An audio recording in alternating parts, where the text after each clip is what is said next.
I was born in a small rural village in Kenya, uh, in Elementaita Ward, Nakuru County. That is in Rift Valley. Rift Valley is this place with history of, the origin of men in archaeology, called Kariandusi. So, yeah, that's where I grew up. That's where I was born and grew up. It when I first stepped out of my mother's place, our home. I was at 19 years old, and I didn't choose to step out of our place, but I saw the struggles of my mom trying to, to survive in harsh conditions of Elementaita. Elementaita is semi-arid, so pretty dry. Farming is pretty much subsistence, sometimes dry season.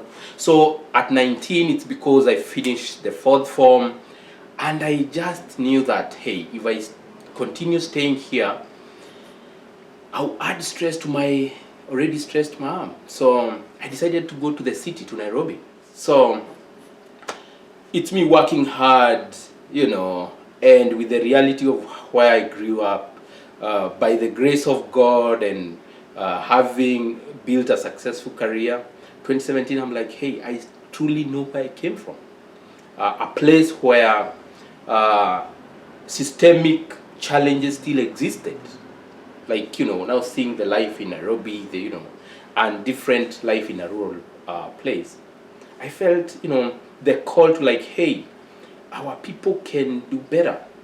So in 2017, I go back to my hometown to organize people and how we can really change our situation. And I was running for political office. And I didn't know how deep, the system that is meant to maintain the status quo was.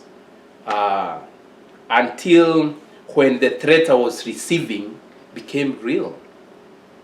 In the middle of 2017 elections, the threats became, like real physical attacks, and I had to flee from the country in the middle of elections for exile, So that was 2017. Landing in Hong Kong with just a backpack. I didn't know nobody. That's one of Kenyans being one of Commonwealth country. It's a free visa country. So landed there, and trying to recollect and everything. And those attacks, of course, it's a process. So it's attack on your businesses. It's a whole process where you're really stripped of real attacks. And when they became a threat to life, I thought, hey, it's time to run for my life.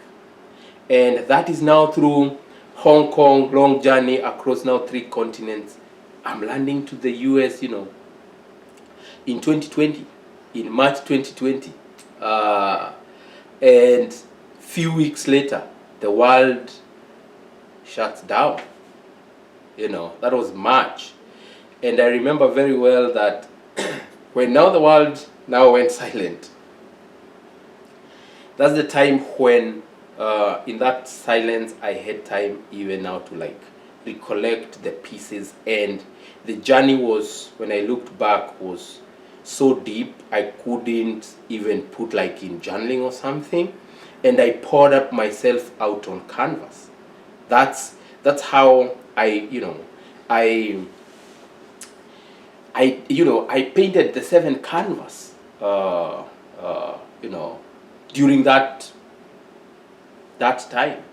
The works that I have been moving around here in the US, creating awareness about the journeys of asylum seekers, and yeah, that was it. It's pain, it's all those mixed emotions. So I could only, be able to do it in strokes and colors, and yeah.